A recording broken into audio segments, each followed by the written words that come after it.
తాకట్లో ఉన్న మీ బంగారాన్ని విడిపించి ఆ రోజు ఆన్లైన్ రేటుకి కొంటాం. Sharma gold company. నమస్కారం, వెల్కమ్ టు సుమన్ టీవీ. నేను గీతాంజలి. ప్రస్తుతం మనం త్రివేణ గురుపీఠంలో ఉన్నామండి. మనతో పాటు ఉన్నారు డాక్టర్ హరిత గోగినేని గారు. వారు ప్రముఖ ఆధ్యాత్మికవేత్త, ఆస్ట్రాలజర్ అండ్ హీలర్. చాలా విషయాలు మనకి ఎంతో వివరణాత్మకంగా మనకు అర్థమయ్యే రీతిలో వివరిస్తూ ఉంటారు. అందులో కర్మ సిద్ధాంతం గురించి కావచ్చు, గ్రహాల ప్రభావం మనుషులపైన ఏ విధంగా ఉంటుంది అనేది. ఈ క్రమంలో ఎన్నో సందేహాలు మనకు వస్తూ ఉంటాయి. వాటన్నిటిని కూడా ఇవాల్టి వీడియోలో మేడంతో మాట్లాడి నివృత్తి చేసుకుందాం. చాలా డౌట్స్ మీరు అడిగినవే నేను ఇక్కడ హరిత గారి ముందు ఉంచబోతున్నాను. వీడియోని డెఫినెట్గా అందరూ వాచ్ చేయండి. ఎవరికైతే ఇంపార్టెంట్ అవసరం అనుకున్నారో వాళ్ళకు కూడా షేర్ చేయండి. ఇక లేట్ చేయకుండా హరిత గారితో మాట్లాడేద్దాం. నమస్తే అండి. హరిత గారు ఎలా ఉన్నారు? బాగున్నా. హరిత గారు, ఒక బిగ్ క్వశ్చన్. చనిపోయిన తర్వాత మనం స్వర్గానికి వెళ్తామా, నరకానికి వెళ్తామా? దేని మీద డిపెండ్ అయి ఉంటుంది అంటే ఏం చెప్తారు? అదంతా ఎవ్రీథింగ్ డిపెండ్స్ ఆన్ కర్మ. కానీ అంటే నేనైతే ఇంతవరకు బిలీవ్ చేసేది ఏంటి అంటే, ఏదైతే ఆత్మ ఉంటుందో అది చేసిన పనులు బట్టి మళ్ళీ పునర్జన్మ అనేది కలుగుతుంది. సో నా దృష్టిలో స్వర్గం నరకం ఇక్కడే అనుభవిస్తున్నాము అనేది నేను నమ్ముతా. అంటే దానికి ఒక సపరేట్ సిస్టమ్ ఏదైతే మనకి గరుడ పురాణం ఉంది, ఇట్లా బాధించబడతారని ఉంది. బట్ ఐ డోంట్ నో, అంటే నేను ఎట్ పార్ అది కంటే కూడా ఇక్కడే అన్నీ అనుభవిస్తాము అని మాత్రం నమ్ముతున్నాను. ఎందుకు నమ్ముతున్నానంటే, కర్మ సిద్ధాంతాన్ని నమ్మినప్పుడు, మనం చేసిన కర్మకి మనం అనుభవిస్తున్నప్పుడు ఇంకా నరకంతో పనే ఉంది. నరకంలో ఒకళ్ళు అనుభవిస్తే అవన్నీ క్యాన్సిల్ అయిపోయి ఇప్పుడు మళ్ళీ మంచిగా పుట్టాలి కదా.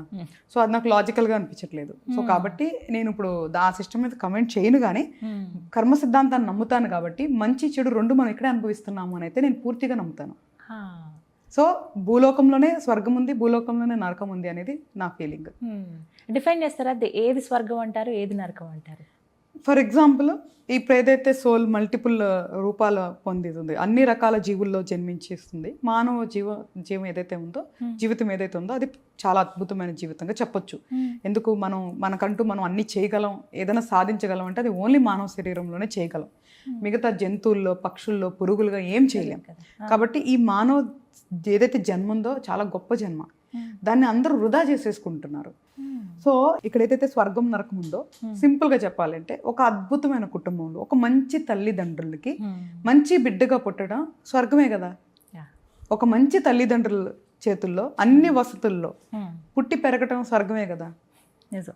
సో ఇంకా నువ్వు రోజు తింటున్నావు, ఉంటున్నావు, మంచి బట్టలు వేసుకుంటున్నావు అంటే అంతకు మించిన ధనవంతులు ఎవరు ఉంటారు? అదే స్వర్గంలా చూడాలి. అది స్వర్గం. రోగాలు వస్తున్నాయి, ఆలీలు బాధ పెడుతున్నారు, నేను ఏడిపిస్తున్నారు, నీకు మంచి తల్లిదండ్రులు లేరు, భర్త భార్యలు సరిగ్గా లేరు, వాట్ ఎవర్ ఇట్ ఈస్, అన్నీ కూడా నరకమే కదా. అంటే క్షోభ అనుభవిస్తుంది కదా మన ఆత్మ, ఏదైతే ఉందో ఒక క్షోభ అనిపిస్తుంది కదా. బట్ అదంతా త్రూ శరీరం అనిపిస్తుంది. బట్ ఎవరైతే నేను బాధ పెడుతున్నారో అది నీకు ఇక్కడ తెలియలేదు అంటే ఇంకా అసలు ఏం లేదు, ఇంకా నిన్ను కర్మ కూడా బాధించినట్లే. సో ఆ స్టేట్ ఆఫ్ మైండ్కి మనం వెళ్ళాలి. ఓకే, దీన్నే ఇలానే చూడాలి, ఇది స్వర్గం, ఇది నరకం అంతే. ఆ బాధల నుంచి అంటే ఇవన్నీ కూడా చెడు కర్మలే. ఎగ్జాక్ట్లీ. సో కర్మ సిద్ధాంతం నమ్మేటప్పుడు నేను బిలీవ్ చేసేది ఏంటంటే, స్వర్గం నరకం భూలోకంలోనే ఉంది. సో గరుడ పురాణంలో నరకం బాధించేది పక్కన పెడితే, ఇదైతే మనం సెన్స్ అవుతున్నాంగా. సో అది మనం ఎట్లాగో మన మెమోరీస్లో ఉండదు. సో ఫర్గెట్ అబౌట్, మన మెమోరీస్లో ఉండదు.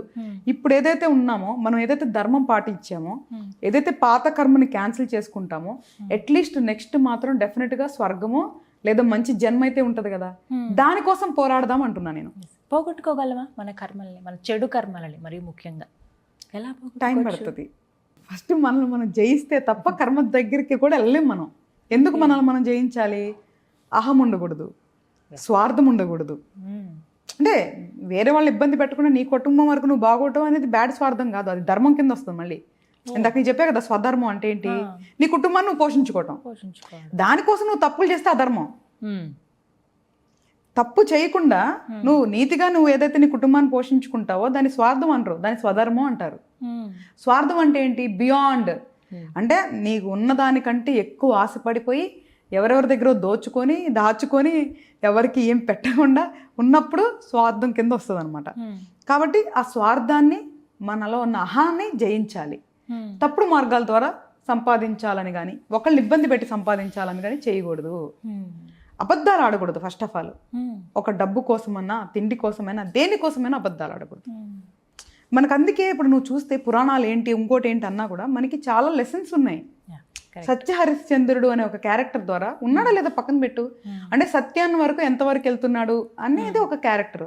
ధర్మరాజు, బలి చక్రవర్తి, వీళ్ళందరూ ఏంటి అంటే ఒక క్యారెక్టరిస్టిక్స్ ఆఫ్ ఈచ్ క్వాలిటీ. మనకి ఇవన్నీ ఎగ్జాంపుల్స్ అంటే మనం ఎలాగ ట్రూత్ఫుల్గా ఉండాలి, ఎలాగ చారిటీగా ఉండాలి, ఎట్లాగ ధర్మాన్ని పాటించాలి అంటానికి ఒక్కొక్క క్యారెక్టర్ మనకి అసెంబుల్ అయి ఉన్నాయి. సో వాటిని చూసి ఎంతో కొంత ఇన్స్పైర్ అయ్యి మనం ఎంతో కొంత చేంజ్ అవ్వాలి. సో ఫస్ట్ మనల్ని మనం జయించుకోవాలి, మన అహాన్ని మనం జయించుకోవాలి. ఏదైతే ఈ హ్యూమన్ ఎమోషన్స్ ఉన్నాయి కదా వాటిని జయించాలి. అప్పుడు మన కర్మ అర్థమవుతుంది, మన కర్మను కూడా జయించగలం. ఇవన్నీ చేయకుండా సోల్ ఎప్పుడు రిలీఫ్ అవుతుంది? అవ్వదు. అంటే ఇప్పుడున్న ఈ లైఫ్లో అవి ఈజీ అంటారా? చాలా అలవోకగా అబద్ధం చెప్పేస్తారు కొంతమంది. ఇంత దానికి అబద్ధం ఎందుకు అని అంటే, ఏముందిలే నేను అబద్ధం చెప్తే వాళ్ళు హ్యాపీగా ఫీల్ అవుతున్నారు కదా, అది పెద్ద తప్పేం అవ్వదు అని అంటారు. ఇలా చేయొచ్చా అసలు? అంటే ఇప్పుడు ఒక అబద్ధం వల్ల బాధ వస్తే తప్పు, సంతోషం వస్తే తప్పేమనట్లేదు నేను. మళ్ళీ అదే చెప్తున్నా, ఇక్కడ ఒకటే సూక్తి. అధర్మం ఏంటి అంటే ఇంటెన్షనల్గా మనం ఒకళ్ళని బాధ పెడితే అది అధర్మం.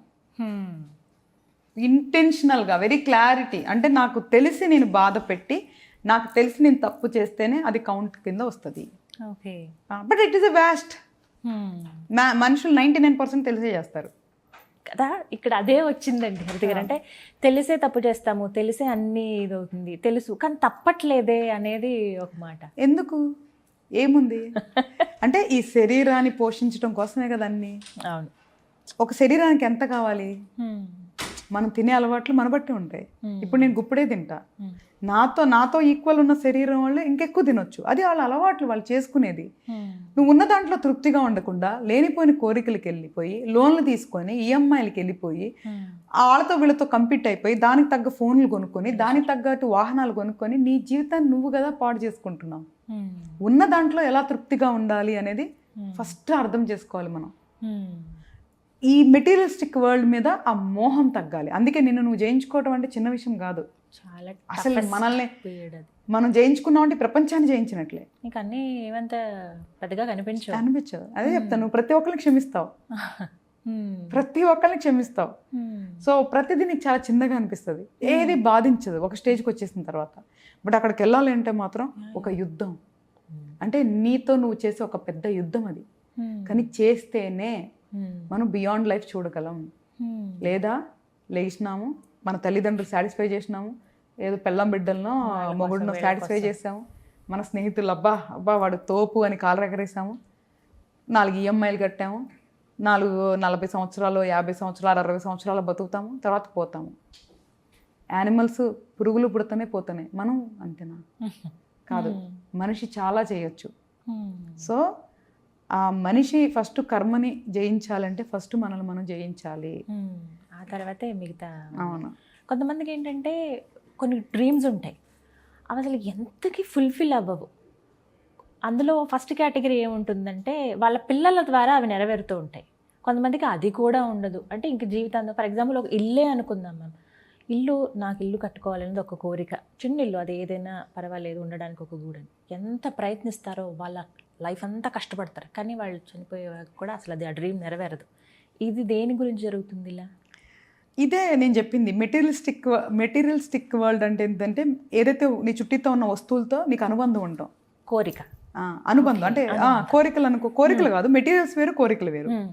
సో ఈ మెటీరియల్స్ అంటే ఏంటి? కారు, ఫోన్లు, ట్యాబ్లు, టీవీలు, ఇళ్ళు, ఇవన్నీ మెటీరియల్స్ కదా. కోరికలు అంటే మంచి కోరికలు కూడా ఉంటాయి. ఇప్పుడు నువ్వు యాంకరింగ్లో టాప్ మోస్ట్ పొజిషన్కి వెళ్ళాలనుకుంటావు, వృత్తిపరంగా కోరిక, తప్పేం లేదు, అవి రీచ్ అవ్వచ్చు. అంటే నేనేం చెప్తున్నా, ఫస్ట్ మనం పుట్టాం కదా, ఎందుకు పుట్టామో దాన్ని అర్థం తెలుసుకోవాలి. సో నీ లైఫ్లో నువ్వు ఒక స్థానానికి వెళ్ళాలని నువ్వు గోల్ పెట్టుకొని దాని వరకు నువ్వు ధర్మంగా వెళ్ళు. ఓకే, నేనేమి ప్రతి ఒక్కరిని స్పిరిచువల్ మార్గంలో రా మోక్షం పొందమని నేను చెప్పను. When it time comes it will take you. So మనమేమి దాని గురించి ఫోర్స్ చేయాల్సిన అవసరం లేదు. నేను ఎప్పుడు కూడా మంత్ర సాధన కూడా నీ కోరికలు నెరవేర్చుకోవడానికే చేసుకోమంటున్నా, బెటర్ లైఫ్ కోసమే చేసుకోమంటున్నాం, వెరీ సింపుల్గా. అయితే ఏమంటున్నానంటే, ఇప్పుడు ఇల్లు ఉంది, ఒక అద్దెంట్లో ఉంటున్నాం, సొంతింట్లో ఉండి బాధపడేదానికంటే అద్దెంట్లో ఉండి సంతోషంగా ఉంటే కూడా ముఖ్యమే కదా. నేనేమన్నానంటే సంతోషంగా ఉంటాను చూడు, ఏ ఇల్లు అయితే ఏంది. ఇప్పుడు నువ్వు ఏదో ఇల్లు కొనుక్కోవాలన్న బాధలో ఉన్న ఇంట్లో కూడా ఆనందంగా ఉండట్లేదు నువ్వు. ప్రజెంట్ ఈ క్షణం బతకమంటున్నా, ఎగ్జాక్ట్లీ ఈ క్షణం జీవించండి. రేపు అనేది గ్యారంటీ లేదు, అది అర్థం చేసుకోండి అంటున్నా. సో మనం వచ్చేటప్పుడు ఏం తీసుకురాలా, పోయేటప్పుడు సొంత ఇల్లు కాదు, బట్టలు కాదు, కార్లు కాదు, బంగారం కాదు, ఏం తీసుకెళ్ళాం. సో ఏదో ఒక పేరు ఉంటుంది ఈ భూమి మీద, అది వీలైతే వదిలేద్దాం. ఒక మంచి పేరు ఏదో ఒకటి వదిలేద్దాము, లేదు అంటే ఇట్స్ ఓకే, చెడ్డ పేరు వదలకుండా పోదాం అంతే. నేనేమంటున్నానంటే ఉన్న దాంట్లో సంతోషంగా ఉంటే, లేని దానికోసం బాధపడకుండా ఉంటే అదే గొప్ప జీవితం అంట. కాబట్టి సొంతిల్లా అద్దిల్లా కాదు, సంతోషంగా ఉన్నావా లేదా చూడు ఆ ఇంట్లో. ఒకవేళ డబ్బులు ఉన్నాయి, కొనుక్కొనే స్తోమత ఉంది, కొనుక్కో ఉండు. లేకపోయినా ఉంది, సంవత్సరానికి 2 సంవత్సరాలకు ఒకసారి అద్భుతమైన నీకు నచ్చిన అద్దిళ్ళలో ఉండి ఏమైంది. సో మీరు అన్నట్టు ఎదుగుదలకి ఉపయోగపడే కోరికలు మంచివే, కానీ అత్యాశలకు పోయి వేటిపైన మోజు పెంచుకోకండి అని చెప్తున్నారు. ఓపెన్ గా చెప్పాలి. Very much. ఎందుకంటే ఇప్పుడు నువ్వు సొంత ఇల్లు కొనుక్కోవాలనుకుంటావు, పని చేసే దానికంటే ఎక్కువ పని చేస్తావు, అటు నిద్రపోతుంది, ఇటు తిండి అలవాట్లు పోతాయి. ఎందుకు అంటున్నా, when it comes it will come. Accept చేయాలి ప్రతి ఒక్కటి అంటున్నా. జీవితంలో మనం యాక్సెప్ట్ చేసే మోడ్లో ఉన్నప్పుడే చాలా పెద్ద విషయాలు కూడా చిన్నగా కనిపిస్తాయి. సొంతిళ్ళ అద్దిళ్ళ అనే కాదు, సంతోషంగా ఉండటం ముఖ్యం. తాహతకు మించి వెళ్ళొద్దు. దాని బదులు ఈ క్షణం ఎలా సంతోషంగా ఉండాలో చూడండి. రేపటికి దాచుకొని ఈరోజు తిన్నోళ్ళు ఎంతో మంది ఉంటారు అంజలి. ఈ క్షణం సంతోషంగా ఉండమంటున్నా. నేనేమి ఏదో మీరు మైక్ ఇచ్చారనో ఇక్కడ ఒక టీవీ ఏమంటారు కెమెరాలో పెట్టారని నేను చెప్పట్లా. నేను ఏం చేస్తానో నా ప్రతి ఇంటర్వ్యూని అదే చెప్తా. నేనేం పుస్తకాలు చదువుకోవాలా, నాకెవరి దగ్గర విని నేర్చుకోవాలా, ఇదంతా నేను జీవితంలో ఏమైతే చూశానో ఏమైతే నేర్చుకున్నానో అదే చెప్తున్నా. ఈ రోజు నేను కానీ నా పిల్లలు కానీ ఎలా సంతోషంగా ఉండాలని ఇప్పటికీ చూస్తాను తప్ప రేపు నా బ్యాంకులో ₹1 లేకపోయినా నేను ఇంతే సంతోషంగా ఉంటాను. అసలు రేపు గురించి కూడా బాధపడను, నెక్స్ట్ మంత్ గురించి ఫర్గెట్ ఇట్. రేపే అనే దాని గురించి కూడా నేను బాధపడను. సో ధైర్యం, ఆయన పుట్టించిన ఆయన ఉన్నాడు, ఆయన చూసుకుంటాడు. ఇంకేంది ఒకళ్ళు లేదు, ఏదైతే అదేంది రెడీ, అలా ఉండాలి తప్ప ఫేస్ చేసే ఇది రావాలి, ఆ స్టేజ్కి వెళ్ళాలి ప్రతి ఒక్కరు.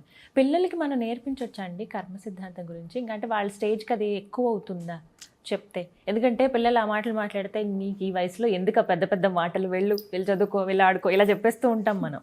బట్ మీ ఒపీనియన్ ఏంటి? అంటే ఎన్ని ఇయర్స్ వరకు పిల్లలకి వీటి మీద ఎంత అవగాహన అక్కర్లేదండి, వాళ్ళు ఎంత మాట్లాడి వాళ్ళు ఉన్నా ఇది చాలు అని ఏం చెప్తారు? ఎప్పుడు ఒక 5 సంవత్సరాలు 6 సంవత్సరాలు వచ్చిన తర్వాత పిల్లలకి కొన్ని గుర్తుంటాయి కాబట్టి అప్పటి నుంచే మనం అన్ని బోధించడం నేర్పించాలి. స్కూల్లో ఓన్లీ సబ్జెక్ట్ నేర్పిస్తారు అంజలి, బట్ జీవిత పాఠాలు కానీ మన ధర్మాలు కానీ ఇవన్నీ కూడా తల్లిదండ్రులే నేర్పించాలి. ఫస్ట్ వీళ్ళకి తెలిసి ఉండాలి, దాని తర్వాత పిల్లలకి నేర్పించాలి. అసలు మనమే పాటించకుండా పిల్లల్ని నేర్పించినా కూడా ఎక్కువ ఎఫెక్ట్ ఉండదు. ఏం చేస్తున్నావు చూస్తారు. ఎగ్జాక్ట్లీ. వాళ్ళు అడుగుతారు నువ్వే చెయ్యి, నేను ఎందుకు చేయాలని అంటారు. ఒకసారి నువ్వు చేస్తున్నావు అనుకో, వాళ్ళు చెప్పకపోయినా ఏదో ఒక రోజు అబ్బా అమ్మలాగా నాన్నలాగా చేయాలనుకుంటారు. కాబట్టి పిల్లలకి ఒక 5-6 సంవత్సరాల నుంచే ప్రతి ఒక్కటి నేర్పించాలి. ఆడపిల్లలకి ఏం నేర్పించాలి ఆడపిల్లలకి నేర్పించాలి, మగపిల్లలే నేర్పించాలి, అవి నేర్పించాలి, కర్మ సిద్ధాంతం నేర్పించాలి, దైవభక్తి నేర్పించాలి, భయం, ప్రేమ, విలువలు కూడా నేర్పించాలి. అండ్ ఎమోషనల్ ఫ్రీక్స్ లాగా అయితే మాత్రం చేయొద్దు. చాలా మంది టూ మచ్ ప్రేమించేసేసి తల్లిదండ్రుల మీద కూడా ఎక్కువ అవి చేయొద్దు. ఎమోషన్స్ ఎంత తక్కువగా చిన్నప్పటి నుంచే వాళ్ళు కంట్రోల్డ్గా ఉంటే చాలా తక్కువ సమస్యలు ఉంటాయి పెద్ద అయ్యాక. ఎందుకంటే ఇప్పుడు పిల్లల్ని చూస్తున్నాం కదా, అసలు అమ్మో ఎంత ఫాస్ట్ ఉన్నారు వాళ్ళు. ఫాస్ట్ అని కూడా అన్నాం, అసలు అది వేరే వాళ్ళని వర్ణించడానికి కూడా లేదన్నట్టుగా అయిపోయింది. అంటే వాళ్ళు వెళ్తున్న మార్గం ఇప్పుడు సోషల్ మీడియా కావచ్చు, ఇప్పుడు బయట ఉన్న కల్చర్ కానీ ఇదంతా మీరు చూస్తున్నారు కదా, ఏమనిపిస్తుంది నెక్స్ట్ ఎలా ఉండబోతుంది ఫ్యూచర్ అని? అంటే ఫస్ట్ తల్లిదండ్రులు స్పాయిల్ అయిపోయారంటున్నా. మనం ఏమంటున్నాం అంటే ప్రజెంట్ జనరేషన్ అని బ్లేమ్ చేస్తున్నాం. ఎవరిచ్చారు వాళ్ళకి ఫోన్స్? తల్లిదండ్రులు వాళ్ళు ఏయో పనులకో ఇంకొకటో వాళ్ళు పిల్లల్ని వాళ్ళని పిల్లలు బాదర్ చేయకూడదు, పిల్లల్ని ఆ క్షణం వదిలించుకోవడానికి ఇచ్చే టూల్సే phones and TVs, tabs, whatever it is. First తల్లిదండ్రులు ఇవ్వకుండా ఎట్లా జనరేషన్ మారిద్ది? సో వస్తువు తల్లిదండ్రులు ఇస్తేనే కదా, ఒక వయసు వచ్చే వరకు అయితే వాళ్ళు కొనుక్కోలేరు కదా. సో నేనేమంటానంటే తల్లిదండ్రులనే ఫస్ట్ తప్పంటున్నాను. ఇలా ఎలా ఉంటుంది అంటే అబ్బా నేను ఎంజాయ్ చేయలేకపోయినా, నా పిల్లలు ఎంజాయ్ చేయాలి ఏంటి? ఈ మాట నేను చాలా మంది దగ్గర నువ్వు ఇప్పుడు చూస్తే ఇప్పుడున్న జనరేషన్ అలాంటి బట్టలు వేసుకుంటున్నారంటే తల్లిదండ్రులు ఎలా చేస్తున్నారు? అరే ఆ ఆడపిల్లని ఎట్లా కాపాడుకోవాలి, ఎలా ట్రైన్ చేసుకోవాలో చూసుకోకుండా ఇప్పుడున్న పరిస్థితుల్లో నీ ఇష్టం వచ్చినట్టు బట్టలు వేసి బయటకు పంపించి ఫ్యాషన్ అంటున్నారు. నేను వేసుకోలేకపోయా కదా, ఎందుకు వేసుకోవాలి? ఎందుకు వేసుకోవాలి? అది మన సంస్కృత, లేదు అంటే అవసరమా, లేదంటే దానివల్ల మంచి పనులు జరుగుతాయా? టెక్నాలజీ పరంగా గ్రో అవుతున్నారు, అప్డేట్ అవుతున్నారు, ఇవంతా వేరు. కానీ ఇప్పుడు ఆ ఫ్యాషన్ బట్టలు వేసుకొని అమ్మాయిలు మనం ఏం సాధించాలి?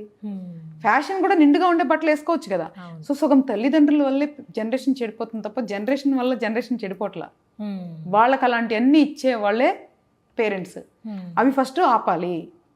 ఒకవేళ వాళ్ళు వినకపోతే కౌన్సిలింగ్ సెంటర్స్ ఉన్నాయి, they have to take the help. వాళ్ళకి ఇప్పటి నుంచే ఆ మెంటల్ స్టెబిలిటీ పెంచాలి. ఎడిక్షన్ చేసేస్తున్నారు. ఎడిక్షన్స్ వద్దు. ఎడిక్షన్స్ వల్ల మైండ్ పనిచేయదు, వాళ్ళకి ఫ్యూచర్ ఉండదు అంజలి. మళ్ళీ ఏమనుకుంటారు, ఈ ల్యాప్టాప్లు ఇవన్నీ ఇస్తారు, వాడు అదవ్వాలి ఇదవ్వాలని మళ్ళీ కోరుకుంటారు. ఎట్లా అవుతారు? అందులో మళ్ళీ ఏఐ జనరేషన్ అసలు ఎప్పుడు ఎలా ఉందో, ఏది నిజమో ఏది నిజంగా కూడా తెలియట్లేదు. ఇప్పుడు నిజంగా మనిషి ఉన్నాడా అక్కడ లేదా అనేది కూడా అర్థం కాని పరిస్థితి అయిపోయింది. సో నువ్వు చెప్పినట్లు ఈ సోషల్ మీడియాలోనే అన్నెసరీ కంటెంట్ అంతా చూస్తున్నారు. నువ్వు చిన్న చిన్న పిల్లలకి ఇచ్చి ఇన్స్టాలో వదిలేస్తున్నారు. అసలు ఎంత అడల్ట్ కంటెంట్ ఉంటుంది ఇన్స్టాలో. ఈవెన్ నేనే చూడండి ఈ రోజుకి వాళ్ళు రీల్స్ చేస్తారు చిన్నపిల్లలు. నాకు అసలు భలే ఆశ్చర్యం అనిపిస్తుంది. వాళ్ళ సబ్జెక్టు, వాళ్ళు ఎంచుకున్న కంటెంట్. కొంతమంది అయితే ఇంకా బూతులే మాట్లాడతారు, అంతా ఓకే, కానీ మేము ఇది చేస్తున్నాం ఫ్రెండ్స్, మేము ఇలా ఫ్రెండ్స్, నన్ను సబ్స్క్రైబ్ చేసుకోండి ఫ్రెండ్స్. మనం ఎంత ఆశ్చర్యంగా వాళ్ళ తల్లిదండ్రులు అది చూసి గర్వపడుతుంటారు తెలుసా నీకు? Oh my god. నేను అదే చెప్తున్నా. అప్పుడు మనం జనరేషన్ బ్లేమ్ చేయొద్దు. డెఫినెట్గా పేరెంట్స్ పెంపకాన్ని బ్లేమ్ చేయాలి. మనం కనుక వాళ్ళని కంట్రోల్లో పద్ధతిలో పెంచినంత వరకు కూడా వాళ్ళు తప్పులు చేసేదానికి చాలా తక్కువ అవకాశం ఉంటుంది. సో పేరెంట్స్ ఒక ఫ్రెండ్స్ లాగా ఉండి వాళ్ళని మంచిగా గైడ్ చేస్తూ ఏ వయసులో ఏమి ఇవ్వాలో అవే ఇస్తే మాత్రం డ్యామేజ్ తక్కువ ఉంటుంది. ఇది పేరెంట్స్ బాధ్యత, 100% పేరెంట్స్ బాధ్యత. ఐ నెవర్ జనరేషన్ బ్లేమ్ చేయాలి. ఎందుకంటే ఇప్పుడున్న జనరేషనే మాకు ఎక్కువ ఫాలోవర్స్. అవునా? కర్మ సిద్ధాంతాన్ని నమ్ముతూ కొంచెం డెవోషన్ మీద ఉన్నారు. అది నిజంగా చాలా ఆనందించదగ్గ విషయం అండి. మళ్ళీ స్పిరిచువాలిటీ వైపు యంగర్ జనరేషన్ మరి టర్న్ అవ్వటము, ఇన్ని టూర్స్ కి వెళ్ళడం, దైవ దర్శనాలు, దేవాలయాల సందర్శనాలు, చాలా సంతోషం అనిపిస్తుంది. టెంపుల్ టూర్స్ కి వెళ్తూ ఉంటాను మ్యామ్ నేను. అక్కడికి వెళ్ళినప్పుడు చూస్తాను కదా, చక్కగా పంచలు కట్టుకుని ఆడపిల్లలు అయితే పట్టుబరికి నీళ్ళు వేసుకుని భలే సాంప్రదాయబద్ధంగా వస్తారు. అంటే కాసేపు అక్కడ ఉంటారు, ఆ వాతావరణమే వేరుగా ఉంటుంది ఆధ్యాత్మికంగా. చాలా సంతోషం అనిపిస్తుంది. మార్పు మంచిదే. అవును. Thank you so much. చాలా విలువైన సలహా సూచనలు ఇవన్నీ కూడా. థ్యాంక్ యూ హరిత గారు. థ్యాంక్స్.